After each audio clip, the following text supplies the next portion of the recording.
አሁን ቀጥ ብለሽ ንገሪኝ። አንቺ ፍቅረኛ ነሽ? የማንን ነው የምትችይው? አረ በግድ በጭራሽ አላደርገውም። መቼም ነው የማላደርገው። በጣም ጥሩ። አንዴ ምርጫሽን መርጠሻል። ከዚህ በኋላ ግን ቤሉል የሚባል ሰው እርሽ። ለሁሉም ሰው እናገራለሁ። ተናገሪ። ማን ነሽ? እንደውም አንድ የሚቀደም ነው። እኔ እሱን ነገር እንዲያደርጉት፣ አንቺ ደግሞ ሌሎች ሰዎች ተናገሪ።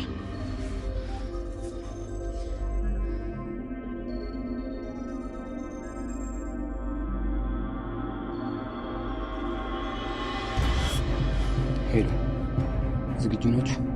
አዎ፣ እናደርገው። እንድታስቢ 1 ደቂቃ ሰጥቻለሁ። ቶሎ ቢያስቢ። ስማ፣ ስልኩን እንዳዘጋው ውሳኔን አንሳውቃለሁ። ተወኝ በቃ። እንዴ እኔ ምንም አልጠቅምህም። በቃ ተወኝ፣ አልፈልግህም። እኔ ደግሞ ፈልግሻለሁ። ገባሽ? አንቺ ደግሞ የኔ ነኝ ብቻ ነሽ። በጣም ነው የምጠላሽ። በህይወቴ እንዳንተ የምጠላው ሰው የለም። ቶሎ በይ፣ ሰዓትሽ ያለቀ። የያዝኩት ቀልድ አይደለም። እሺ እንደዛ ከሆነ ስማኝ። እሺ በቃ ምንም እንዳታደርገው። እሺ ብቻ ምንድን ነው? እሺ ተስማምቻለሁ። እሺ አልኩህ እኮ። እሱን ብቻ አይደለም የምትባል ፈልገው። አዎ ያንተ ዘላለም ካንተ ውጭ ማንንም ዞር ያለኝ እንዴ? አፍጥን። አሁን ጊዜ የለም። እሺ በቃ ተስማምቻለሁ። ያንተ ነኝ። አሁን ልቀቀው። አልሰማሽም? እንዴ እስከ ዘላለም ያንተው ነኝ።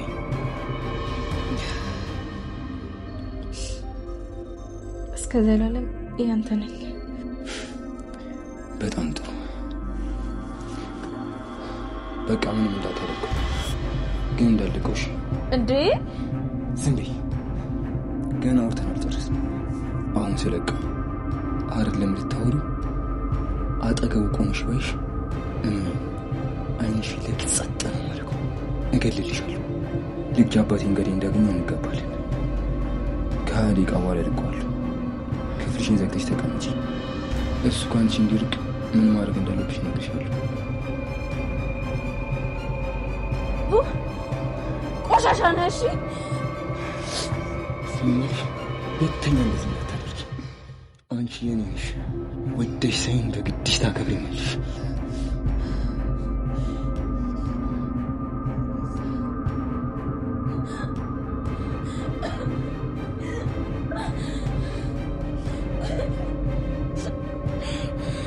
ቤሉል በስተመጨረሻም በኑኑ እርዳታ ሊፈታ ችሏል። በዚህ ደስ ያላችሁ ካላችሁ ቪዲዮውን ላይክ በማድረግ ጀምሩት። እንግዳ ድራማ ላይ አሁንም ብዙ ነገሮች ግራ የሚያጋቡ እስካሁን ድረስ አሉ። የመጀመሪያው ነገር ሁለቱ እህታማሞች ዋነኛው ታሪካቸው እነሱ ላይ ያጠነጠነ ነገር ነው። ኑኑ በሶስት ሰዎች ልትፈቀር ነው። የመጀመሪያው አፍቃሪዋን ሁላችሁም ታውቁታላችሁ፣ ቤሉል ነው። እሷም በተወሰነ መልኩ የምትወደው።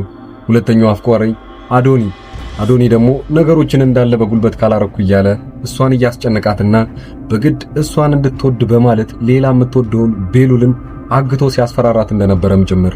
በዛ ሰዓት ደግሞ ቃል ያስገባት ነገር ቢኖር እሷ የቀረውን እድሜዋን ወይንም ወደፊት አብራው እንደምትሆንና ወዲያው እሱ ቤሉል ወደዛ ቤት ውስጥ እንደገባ ያው እሱን ፊት እንድትነሳውና ምንም አይነት ነገር ከሱ ጋር እንዳታወራ ቃል አስገብቷታል።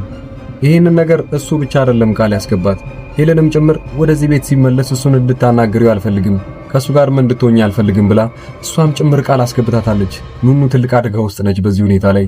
ሌላኛው ደግሞ የኤልሱ የውጪ ጓደኛ የሆነው ልጅ ይሄ ዱርዬ ተብየው በጣም ተደባዳቢና ከነ አዶኒ ጋር የራሳቸው የግል ጸብ ያላቸው ልጅ ነው። ይህም ልጅ ታዲያ ወደዛ ቤት ውስጥ ከተፍ እንዳለ ወዲያው ኑኑን በፍቅር መልኩ ሲመለከታት ነበረ። ለሁለተኛ ጊዜና ሰበቦችን ምክንያት እያደረገ ወደዛ ቤት መመላለሱን አላቆመም። አሁን ድረስ እየመጣ ነው። እንደውም ዛሬ እንኳን ሳላያት ሊሄድ ነው ወይ ያለ ቅር ብሎት ከዛ ቤት ሲወጣ አይታችሁታል። ሶስተኛ አፍቃሪዋ እሱ ነበረ። ታዲያ ኑኑ በምን መልኩ ይሄንን ነገር ልትቋቋመው ትችላለች?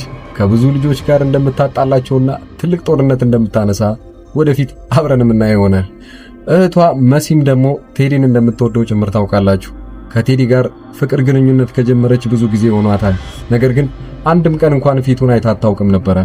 በስተመጨረሻም ግን ፊቱን ካየች በኋላ ከብዙ ውጣ ወረድ ወይንም ከራሷ ጋር በደንብ በመነጋገር ነገሩን መቀጠል እንደምትፈልግና ያው ቴዲን መጀመሪያውኑ ያልፈለገችው ከሄለን ጋር ብዙ ነገሮችን ሰርቷል ብላ ስላሰበች ነው። እነዛን ነገሮች ግን እንዴት መፍታት እንዳለባትም ጭምር የማታውቀው እሷ ቴዲ ደግሞ ይመክራታል። ሁለታችን አንድ ላይ ሆነን እሷን መጣል እንችላለን፣ ስለዚህ አንቺ ከኔ ጋር ሆነሽ መተባበር ይኖርብሻል ብሎ ነበር ያሳመናት። እሷ ታዲያ ለመጀመሪያ ጊዜ ሀብላ ዴቲንግ ትወጣለች ማለት ነው ከቴዲ ጋር ወዲያው ውጪ እንደተገናኙ ብዙ ነገሮች ለሷ አዲስ እንደሆነባትና ቴዲም ደግሞ እያያት ይሄ ነገር አዲስ ቢሆንባትም ስለመጣች ብቻ በጣም ደስ እንዳለውና ብዙ ጥሩ ጊዜ እንዳሳለፉ ከነገራት በኋላ ማታ ይለያያሉ። ወደ ቤቷ ስትገባ ግን ያፌት ወይንም ናሆም በአዲሱ ስሙ እዛ ቤት ውስጥ ያገኛትና ከየት እንደምትመጣ ይጠይቃታል።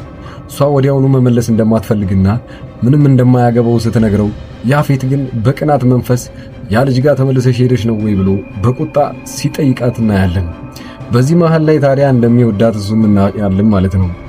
መሲም ኑኑ በጣም ተቀናቃኝ ያላቸው ፍቅረኛ ሊኖራቸው ነው። እናንተ ለማን ታስባላችሁ? ከመሲ ሚሆናታል የምትሉት ቴዲ ነው ወይንስ ያፌት በአሁኑ ስሙ ናሆም?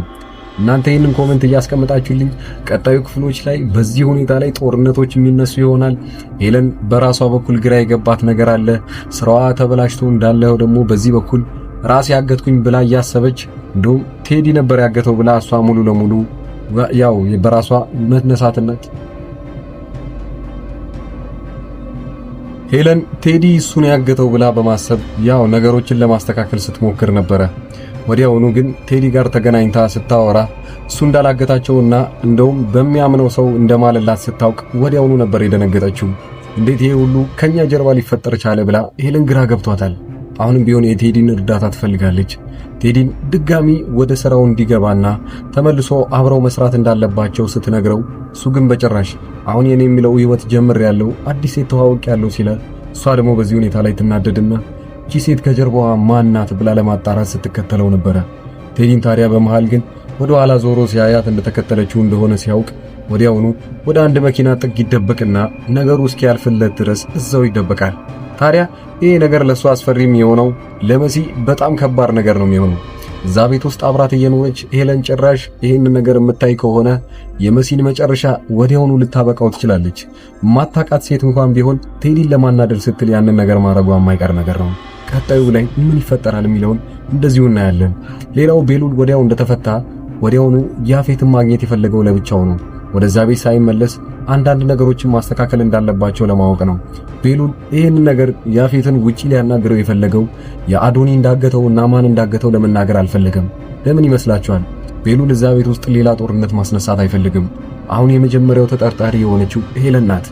መጀመሪያ የኑኑን ነገር ሄደው ዶክተሮች ጋር ሲያጣሩ ምንም በሽታ እንደሌለባትና ጭራሽ ወረቀት ሰጥተዋት እንደነበረም ጭምር ሲሰማ ቤሉል ለማጣራት የፈለገው የዛን ሐኪም ቤት ምክንያት ይህንን ሊያደርጉበት የቻለውን ለመጠየቅና ለመክሰስ ነበረ። ይህን ሲል ግን ኑኑ ጋር መረጃዎችን እየሰበሰበ ባለበት ሰዓት ላይ ኑኑ አንድ ነገር ነግራው ነበረ። ይህንን ወረቀት የሰጠችኝ መሲ ናት፣ እኔ ቦታውን አላውቀውም፣ አብራኝ ስትሄድና ስመረመር ምንም የማስታውሰው ነገር የለም ብላለች። ወዲያውኑ እንዳለ እየጠቆመው ያለው ወደ ሄለን ነው። ያፌት ደግሞ ወይንም ናሆም መጀመሪያውኑ ቤሉልን ሲነግረው ሄለን ጥሩ ስራ እየሰራች አይደለም፣ በጣም በድብቅ ብዙ ነገሮችን እያደረገች ነው። ይህንን ደግሞ እኔ እናንተ አንድ ላይ ሆነን ማስቆም ይኖርብናል። ይሄ ነገር ይገጣጠምበታል። ስለዚህ ቤሉል አሁን ሙሉ ለሙሉ ሄለንን መጠርጠሩን ይዞታል ማለት ነው። ለዛም ነበረ ያፌትን ወዲያውኑ ከሱ ጋር ሊስማማ ወዲያው ውጪ ይዞት የወጣው። ያፌት መጀመሪያውኑ ከሱ አንድ ነገር እየጠበቀ ነበረ። ተስማማና ቤቱን እናስመልስ፣ ሄለን ጋር ያሉትን ንብረቶች እንዳለ ባንተ ማዞር ይኖርብሃል እያለው ነው። ቤሉል ግን በዛቱ እኔ ገንዘብና ንብረት አልፈልግም፣ እኔ እዛው ቤት ውስጥ መኖር የምፈልገው በሰላም ነው። ስለዚህ በዚህ ሁኔታ ላይ ባትጨቀጭቀኝ ጥሩ ነው ብሎ ከዚህ በፊት ተጣልተው ነበረ። አሁን ድጋሚ ሊስማሙ ነው ሄለንን ለመጣል ሲሉ። ኑኑ የመጨረሻዋን ነገር ምን ታረግ ይሆን? ያሁን ላይ ያፌት ወደዛ ቤት ውስጥ ከመጣ በኋላ እዛ ቤት ውስጥ ነገሮችን ለማስተካከል እየሞከረ ነው። ኑኑ ታዲያ ቤሉል ወደዛ ቤት ውስጥ ሲገባ የምትቀበለው አይሆንም። ቤሉል የሚፈልገው እሷን በደስታ ማየትና ነገሮችን እሷ ጋር ያለውን ለማስተካከል ነው። ቤሉልም በራሱ በኩል ግን አንድ ነገር ቃል ተገብቶለታል። አዶኒ እንደነገረው ከሆነ እሷን በጣም ልጅ ስለምወዳት ለዛ ነው ያገትኩ። ተመልሰው ወደዛ ቤት ውስጥ ስትገባ ግን ከእሷ ጋር ምንም አይነት ነገር ማየት አልፈልግም ይላል። ነገር ግን ቤሉል እንደታሰበው የታዘዘውን ነገር የሚያደርግ አይደለም። እንደውም በወኔ ያንን ነገር በእጥፉ ማድረግ ስለሚፈልግ ተመልሶ ወደዛ ቤት ውስጥ እንደገባ ኑኑን ማግኘትና ከኑኑ ጋር ያለውን ነገር ማስተካከል ይፈልጋል። ኑኑ ግን ትቀየርበታለች። ያው መጀመሪያውኑ ቃል እንደገባችለት ከሆነ ከሱ ጋር መጣላት እንዳለባትም ጭምር። ለዛውም አዶኒ ብቻ አይደለም ይሄንን ነገር ቃል የገባላት ቃል እንድትገባ ያደረጋት። ሄለንም እሱ ጋር መድረስ የማትችይ ከሆነ እኔ እናትሽን በሰላም እንድትኖር ማድረግ እችላለሁ፣ አሊያም ግን እናትሽ መጠለያታ እኔ ጋር እየኖረች እንደሆነም ጭምር አትርሺ። ይሄንን ነበር የተናገረች። በስተመጨረሻም የምናሰንሳው ነገር ቢኖር አዶኒ ገና ድራማው ሲጀምር ከኑኑ ጋር አሪፍ የፍቅር ግንኙነት ጀምሮ ነበረ። ነገር ግን እሷ በዛ መልኩ እየተቀበለችው አልነበረም። በሰዓቱ የራሷ ብዙ ችግሮች ስለነበሩ እንኳን የፍቅር ግንኙነት ልትጀምር ይቅርና ሰዎችን እንኳን በስርዓት አታወራም ነበረ። አዶኒ ለራሱ ቃል የገባው ነገር ቢኖር ያኔ የእሷን ህይወት ለማስተካከልና ከዚህ ችግር ውስጥ እሷን አወጣለሁ ብሎ ለራሱ ቃል ይገባል። ያን ጊዜ ግን እነዚህ ነገሮች ለሷ የዋህ ሆኖ እያለ ለሷ ብዙ ነገሮችን ለማስተካከል በሚሞክርበት ሰዓት ላይ ቤሉል ወደዛ ቤት ውስጥ ይመጣል። ቤሉል ግን እዛ ቤት ውስጥ ከመጣ በኋላ ልጅቷን ይወዳታል። እሷም አሪፍ አቀባበል ነበር ያደረገችለት ኑኑ። ስለዚህ አሁን ኑኑ ምን ታረጋለች? እዛ አዶኒ ጋር ያለውን ነገር ትተውና በጣም ቅርበት የምታሳየው ለቤሉል ነበረ። አዶኒ በዚህ ሁኔታ ላይ በጣም ቅር እያለው ይመጣና ነገሩን እንዴት መፍታት እንዳለበት ይገባዋል። ያንን ያደረገው ግን ቤሉል በማገትና እሷ ያለችበትን ሁኔታ ላይ በግድ ለማሳመን ይሞክራል። ይህንን ሲያደርግ ታዲያ የመጀመሪያውን ነገር ቤሉልን ያንግተውና እዛ ባለበት ቦታ ሆኖ እሱንም እያስፈራራ፣ በዚህ በኩል ደግሞ ኑኑ እሺ እንድትለውና ወደፊት አብራው እንድትቀጥል ግዴታውን ትዕዛዝ ያስተላልፍባታል። እሷ ግን በዚህ ሁኔታ ላይ ጨካኝ ነህ ብላ ነገሩን ለማስተካከል አልሞከረችም። ወዲያውኑ በግዴታ እንደተደረገች በማስመሰል ያኔ ለመጨረሻ ጊዜም ቢሆን እሺ ብላ ተስማምተው ይለያያሉ። እዛ ቤት ውስጥ ከዚህ በኋላ የውሸት ነው የምትኖረው ማለት ነው ኑኑ። ቀጣዩን ክፍል ላይ በዚህ መልኩ የምናቀርብላችሁ ይሆናል። ኮሚቴ ፖስት ላይ የራሳችሁን ሐሳብ ማስቀመጣችሁን አትርሱ። በቅርቡ እንገናኛለን። በዚህም በመቀጠል ያለው ቪዲዮ የራሴን የግል ስራዬን የሚያስተዋውቃችሁ ይሆናል። እቃዎች እንዳለ እዚሁ አዲስ አበባ ውስጥ ሆኜ ወደ ተለያዩ ሰዎች በትዕዛዝ የማደርሳቸው እቃዎች ናቸው እና በእነዚህ እቃዎች ላይ ማንኛውንም ወይንም ዋጋ እናንተ ለቤተሰቦቻችሁ ወይንም ለማንኛውም ሰው ለማዘዝ ከፈለጋችሁ እኔን በቴሌግራም በዋትስአፕ እና በኢሞ ማውራት ትችላላችሁ። እንደምታዩቸው የተለያዩ ስልኮችና የዋይፋይ እቃዎች፣ ታብሌቶች ለልጅ የሚሆኑ እነዚህ የተለያዩ ቦታ አገር ሆናችሁ እናንተ እያዘዛችሁ እዚህ ለቤተሰቦቻችሁ መላክ እችላለሁ። ከኤሌክትሮኒክስ እቃዎች ውጪ ያሉትን እቃዎችንም እኔ ጋር ማግኘት ትችላላችሁ። እነሱም በእርግጥ ራሴ ባልሸጣቸውም ዋጋውን የተለያዩ ከሚሸጡ ሰዎች ጋር ወይም መርካቶ አጠገቤ ስለሆነ እዛ ያለውን ዋጋ እያጣራው ለእናንተ መላክ እችላለሁኝ ማለት ነው። ከዚህ በቀደም እንደሚታወቀው በትልቁ ቻናሌ ላይ እነዚህን እቃዎች ሳደርስ ለብዙ ሰዎች ሳደርስና ብዙ ሰዎችም ሲያዙኝ ነበሩ። አብዛኛው ጊዜ ሰው እያዘዘኝ የነበረው የተለያዩ ስልኮችን ነበረ። እነዛንም ስልኮች አዲስ አበባ ውስጥ በአንድ ቀን እያደረስኩኝ ነው።